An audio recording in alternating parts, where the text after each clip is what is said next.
Hey everybody, it's Jason Blaha here. You guys know what time it is. Time to talk about current events in the online fitness community. And if you guys enjoy these sort of videos, please remember to click the like down below. That would be greatly appreciated. And I had a subscriber link me a video from a slightly smaller channel called Musclemonsters. And he's like, Jason, I think you'll like it. Go check it out. So I went ahead and I checked it out. Now, am I saying this video is perfect? No, there's some things I don't necessarily agree with, but all things considered, considering a lot of the junk information that's out there, I'm going to say it based upon this one video, right? Based upon this one video. And I hate to always do that, form an opinion of someone off one video. Better than a lot of the channels that are out there, better than most of the channels that are out there. I think that's a fair enough statement.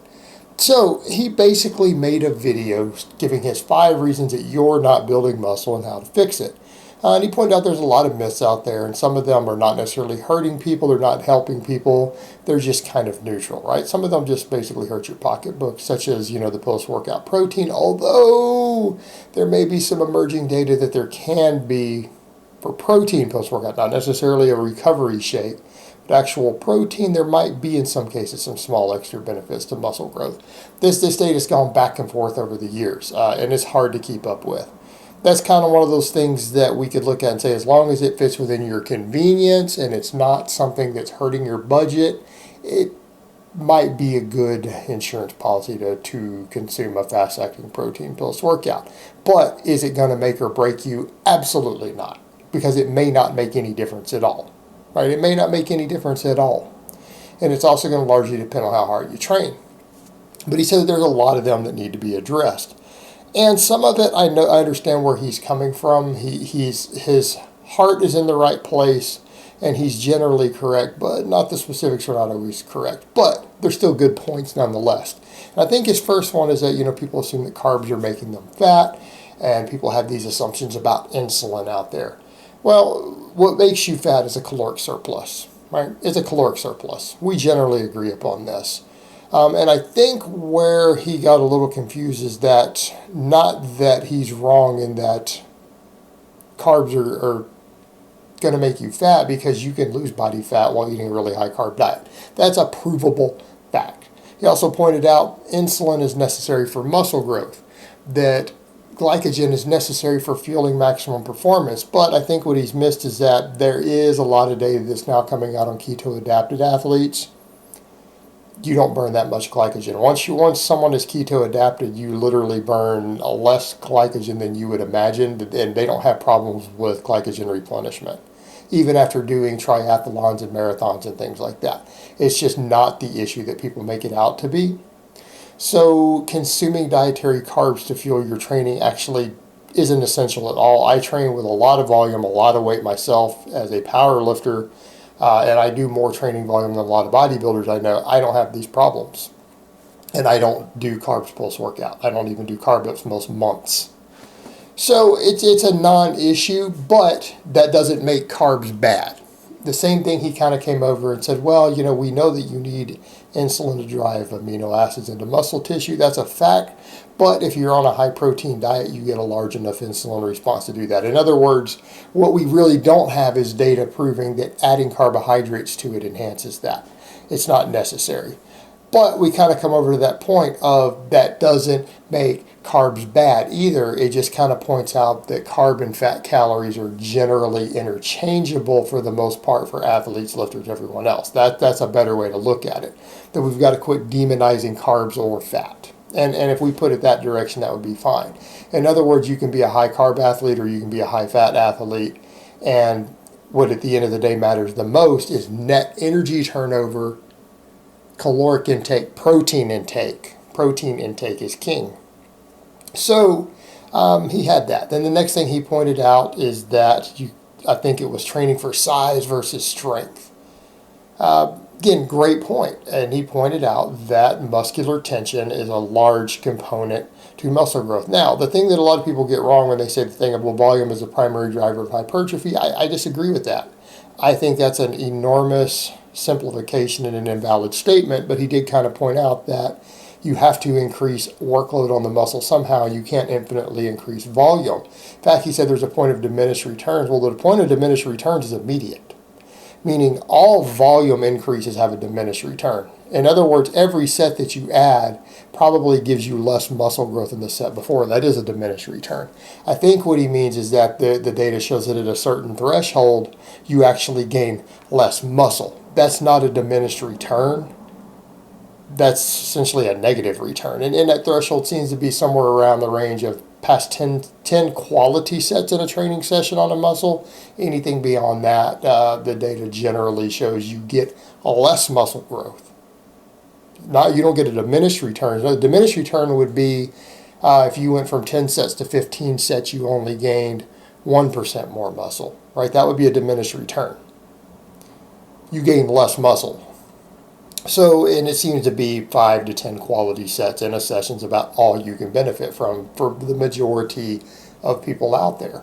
And anything beyond that, you're just training conditioning. So, he kind of pointed that out, that you have to get stronger. In other words, you're never going to see a jacked guy who struggles with 135 on the bench, and you can't just keep adding sets. So you have to increase tension. So you either have to increase weight on the bar, and by weight, we're assuming, again, you're using the same range of motion, same tempo, all right? That's what we mean by adding weight to the bar, not cheating more weight over cutting range of motion. Or you have to add more weight or more reps without compromising weight. And he's right on that. That's generally the direction you have to go. You're not going to see hypertrophy. You're not going to see gains otherwise. But then he kind of said, I'm not suggesting you train like a power lifter. Well, I would. I don't care what your real goals are.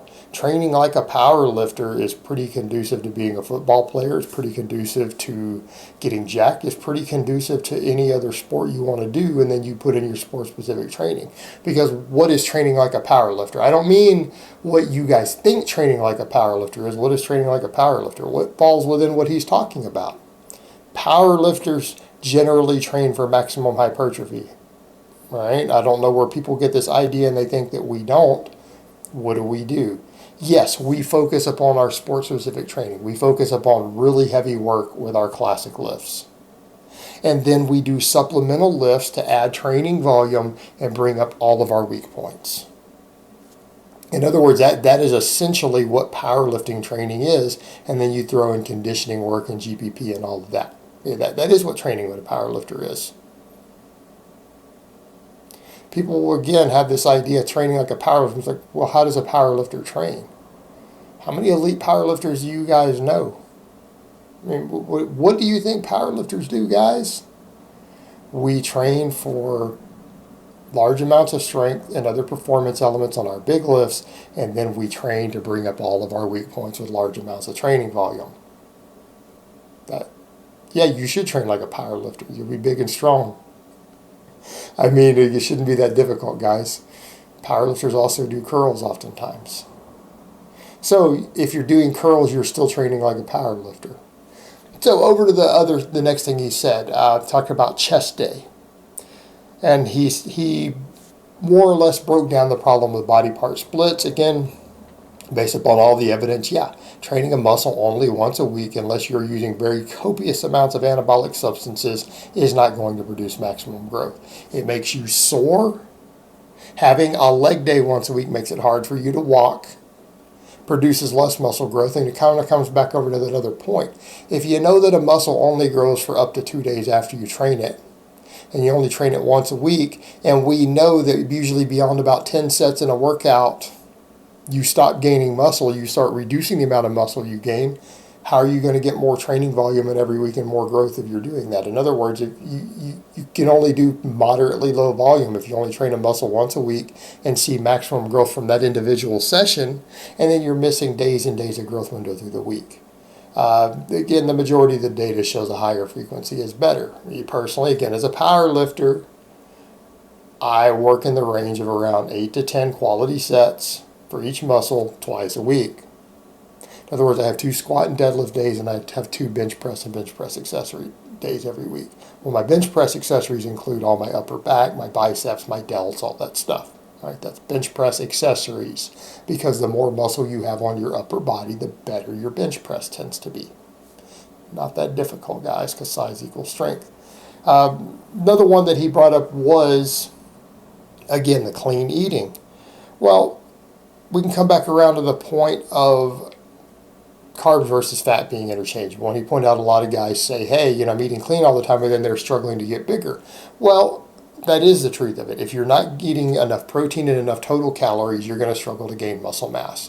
And that's kind of back to the other point of what the problem is with the avoiding the carbs, is that generally speaking, it's harder to eat enough calories oftentimes on a lower carb diet.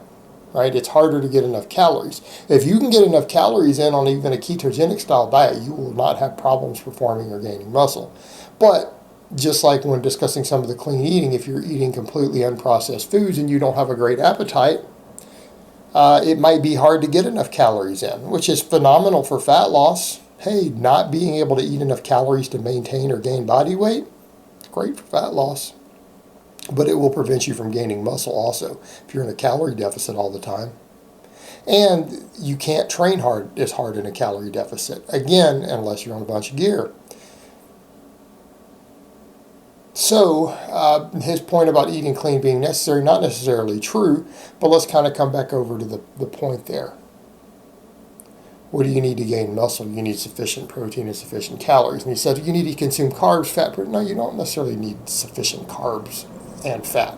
You can go one or the other. At the end of the day, those calories, once you're adapted to whatever it is you're doing, are fairly interchangeable, and that's the point I'm going to make there. Realistically, muscle gain is largely a product of total calorie intake and your protein intake. All right, and that's what I would tell people for body composition type purposes. That's usually what matters. You can be very flexible in regards to that. In other words, you can consume a low fat, high carb diet. As long as protein is sufficient, you can get great muscle, great performance. You can go the other direction, and you can go anywhere in between, and you're probably going to be okay as long as your inflammation, appetite, and everything else are under control. I think we can be flexible in regard to that. That's what more of the emerging data is showing. I choose one route, other people can choose another.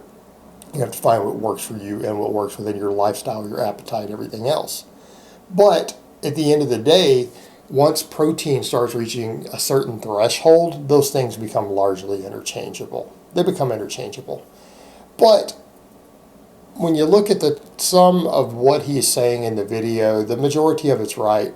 It's pretty good advice, pretty good information. He's basically telling you guys consume a lot of protein, control calories, eat mostly whole foods, put focus on actually getting stronger. Right? Put focus on getting stronger. You probably need to train each muscle group twice a week or more. Generally good ideas. Generally good ideas. Better than a lot of the stuff that's out there. All right, guys, but that's really all I have to say on that today. I hope it's been informative, and I will talk to you guys next time.